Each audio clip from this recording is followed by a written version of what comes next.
السلام علیکم ناظرین، افتخار شراز آپ کی خدمت میں ایک بار پھر حاضر ہے۔ آج بھی ہم بات کریں گے مشرق وسطیٰ کی صورتحال کی، اور بالخصوص جو ایران کی جانب سے اسرائیل کے خلاف جوابی کارروائی کی گئی ہے، اس میں کیا کیا چیزیں اہم ہیں کہ جو یقینی طور پہ ان کے اوپر اب ہر طرف گفتگو بھی ہو رہی ہے، اور مسلم دنیا کیا باقی جگہوں پہ بھی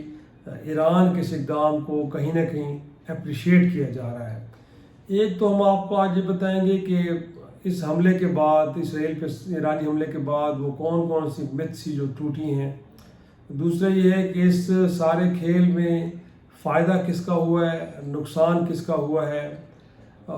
تیسری بات یہ ہے کہ اس معاملے کو لے کے اب امریکہ ہو یا یورپ ہو یا مڈل ایسٹ کے اندر وہ ممالک کے جن کے اسرائیل کے ساتھ تعلقات تھے یا وہ ان کے بارے میں سافٹ کارنر رکھتے ہیں، وہ کیوں چاہتے ہیں کہ اب کشیدگی آگے نہ بڑھے، یہ جنگ میں نہ بدلے، اور ساتھ میں پاکستان کا کیا رول ہوگا، اس پہ ہم آپ سے گفتگو کریں گے۔ تو سب سے پہلے تو یہ کہ جو ایک متھ تھی کہ جو اسرائیل کا ڈیفنس ہے وہ ایک طرح سے اس کو کوئی بریچ نہیں کر سکتا، وہ ختم ہو گیا ہے۔ گویا کہ ایک تو وہ ڈرونز، اور پھر اس کے بعد بیلسٹک میزائل، جس انداز میں ایران نے یہ حملہ پلان کیا ہے،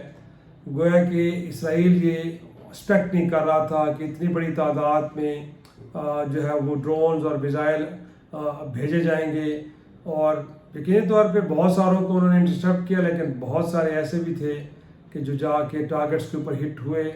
اور پھر اس متھ کو توڑنے میں کامیابی ایران کو ہوئی کہ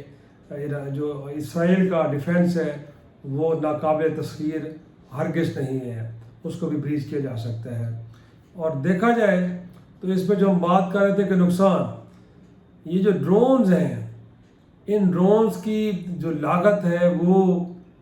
میکسیمم $2000 میں ایک ڈرون ناظرین تیار ہو جاتا ہے،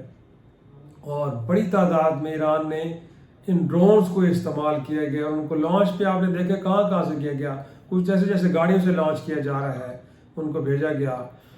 اور ان ڈرونز کو انٹرسیپٹ کر کے گرانے کے لیے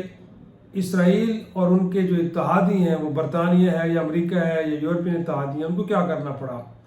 ان کو فضاؤں میں اپنے سب سے اسٹیٹ آف دا آرٹ جو ہے وہ طیارے اڑانے پڑے، اور پھر خود اسرائیل کو ان ڈرونز کو گرانے کے لیے جو میزائل لانچ کرنے پڑے گے، وہ ایک میزائل کی جو قیمت ہے ناظرین $1 ملین، گویا کہ $2000 کے ڈرون کو گرانے کے لیے اسرائیل کو $1 ملین، $10 لاکھ کا ایک میزائل جو ہے وہ چلانا پڑا۔ تو دیکھا جائے تو کم و بیش $1.5 سے $2 ارب لگے ہیں اس ساری ایکسرسائز میں،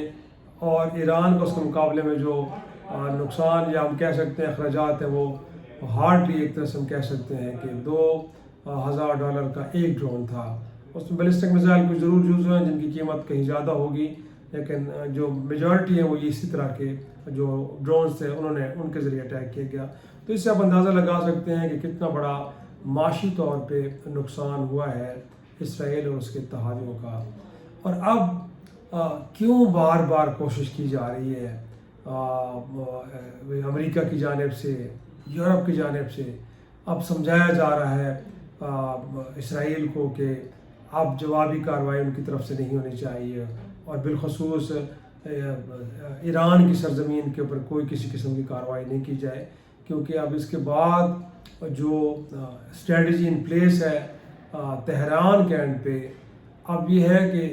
3-4 جگہوں سے ایک ساتھ ہی اٹیک ہوگا۔ اگر اسرائیل ایک اور غلطی کرتا ہے ایران کو ہٹ کرنے کی، تو اب اس سے کہیں بڑا حملہ جو ہے وہ اس کو پلان کر لیا گیا ہے، اور وہ 3-4 سمت سے ہوگا۔ گویا کہ صرف تہران سے نہیں بلکہ اب یمن اور لبنان میں حزب اللہ، اور پھر ساتھ میں جو گزشتہ سال 7 اکتوبر کو جو ایک سرپرائز دیا تھا حماس نے اسرائیل کو، کہ جس میں اسرائیل کے 1200 لوگ مارے گئے تھے، وہ سرپرائز بھی اب تیار ہے۔ تو ظاہر سی بات ہے اب اس کی اسیسمنٹ امریکہ کو بھی ہے اور اس کے جو یورپی اتحادی بھی ہیں، لہٰذا اب اسی لیے نیتن یاہو کو یہ کہا جا رہا ہے کہ وہ پاگل پن سے باز رہے اور وہ جو اپنی پولیٹیکل سروائیول کے لیے، ریوائول کے لیے اس جنون کا شکار ہے اس سے باز آئے، ورنہ اس کھیل میں اب امریکہ اور اس کے یورپی اتحادی شریک نہیں ہوں گے۔ بڑا واضح پیغام دے دیا گیا ہے۔ اس کی وجہ بھی یہی ہے کہ جو اب اس سے اگلا قدم ایران کی جانب سے ہوگا وہ اس سے کہیں زیادہ ہولناک ہوگا، اور اب کی بار تو صرف UN کنونشن کے تحت ایران کی کیونکہ ایمبیسی کو نشانہ بنایا گیا تو ان کو ایک لیجیٹیمیٹ ان کے پاس رائٹ تھا کہ انہوں نے جوابی کارروائی کرنی تھی، لیکن یہ ہے کہ اور اس میں بھی انہوں نے یہ ضرور کہا ہے کہ انہوں نے وہ مین ٹارگٹس کو ہٹ نہیں کیا بلکہ ان ٹارگٹس کی سائڈ کے اوپر کہیں انہوں نے نشانہ لیا، لیکن اب اگر ایسکلیشن بڑھتی ہے تو اب مین ٹارگٹس کو ہٹ کیا جائے گا، تو اس بات کا علم ہے۔ اور تیسری اہم بات یہ ہے کہ امریکہ اور ان کے اتحادی کے جن کا فیلئر ہوا ہے عراق میں، عراق کی جنگ میں بری طرح فیلئر ہوا، اس کے بعد افغانستان کی جنگ جس کے اندر $3 کھرب خرچ کرنے کے باوجود امریکہ اور ان کے اتحادی 10 سال سے زائد طویل جنگ لڑنے کے بعد جہاں سے خالی ہاتھ ناکام لوٹے ہیں، اور مستقبل ماضی قریب کے اندر اگر ہم دیکھیں تو اس روس اور یوکرین وار کے اندر بھی اب تقریباً فیلئر ہو چکا ہے،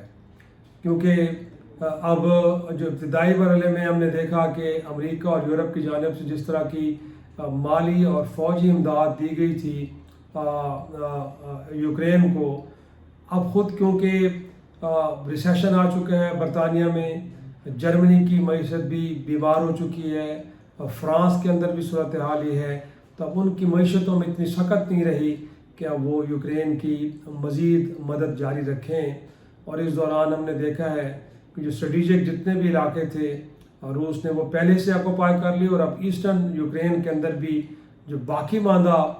جگہ ہیں وہ بھی اب سیکیور کر رہا ہے، ان کو بھی آکوپائی کر رہا ہے۔ تو اب یوکرین کے محاذ میں بھی کیونکہ ناکامی ہو چکی ہے جس کی اناؤنسمنٹ باقی رہ گئی ہے، تو ایسے میں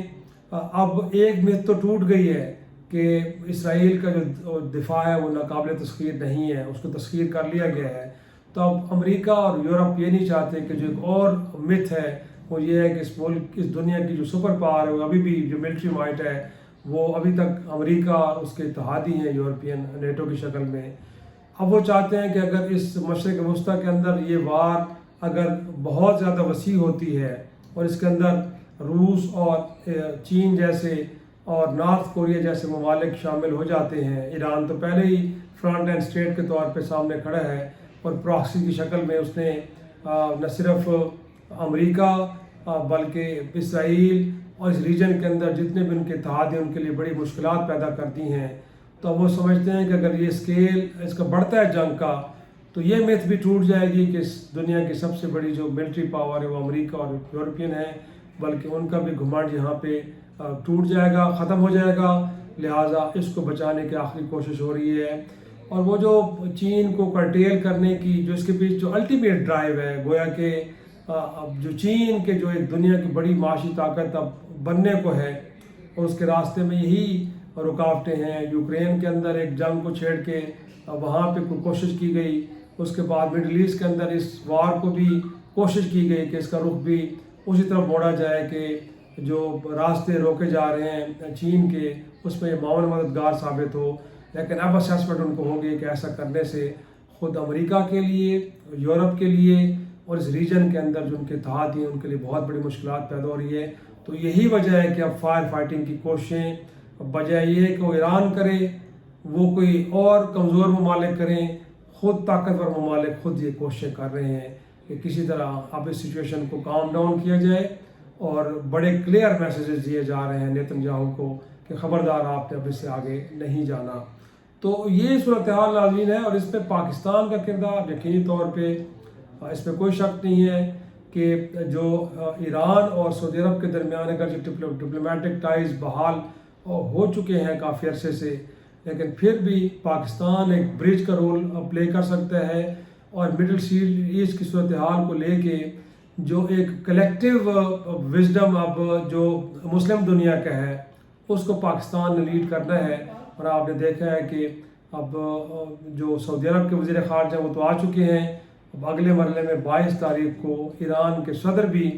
پاکستان آ رہے ہیں 2 دن کے لیے. تو یہ جو کنسلٹیٹو ایک پروسیس چلے گا، اس کے نتیجے میں عرب لیگ کا فورم ہو، OIC کا فورم ہو، یا پھر UN کے اوپر جو مسلمان ممالک کا ایک کلیکٹیو جو رسپانس ہوگا، اور جو ایک نیا جو ہمیں کچھ سوچ دیکھنے کو ملے گی، اس کو پاکستان کہیں لیڈ کرتا ہوا نظر آئے گا. تو اس کرائسس کے اندر جو کہ اپرچونٹی بنی ہے، اس اپرچونٹی کو بھی اب ممکنہ طور پہ پاکستان لیڈ کرنے جا رہا ہے. جس طرح آرم ایمبارگو کی قرارداد منظور ہوئی UN سے، بٹ اس کو لیڈ پاکستان کر رہا تھا. تو اب لگ رہا ہے کہ مڈل ایسٹ کے کرائسس کو کہیں ریزالو کرنے کے حوالے سے کوئی نئی جو سوچ جنم لے رہی ہے، اس کو بھی پاکستان لیڈ کرنے جا رہا ہے. تو آج کے ویلاگ کے لیے اتنا ہی. کل پھر ملاقات ہوگی، تب تک کے لیے اجازت دیجیے. خدا حافظ.